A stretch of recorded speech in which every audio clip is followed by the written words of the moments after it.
यतो निदहाति वेदः स नः पर्षदति दुर्गाणि विश्वानावेव सिन्धुम् दुरितात्यग्निः तामग्निवर्णाम् तपसा ज्वलन्तीम् वैरोचनीम् कर्मफलेषु जुष्टाम् दुर्गाम् देवीगुम् शरणमराति यतो निदहाति वेदः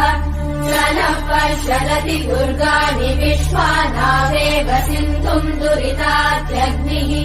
तामग्निवर्णाम् तपसा ज्वलन्तीम् वैरोचनीम् कर्मफलेषु जुष्टाम् दुर्गाम् देवीगुम् शरणमराति यतो निदहाति वेदः स नः पर्षदति दुर्गाणि विश्वानावेव सिन्धुम् दुरितात्यग्निः तामग्निवर्णाम् तपसा ज्वलन्तीम् वैरोचनीम्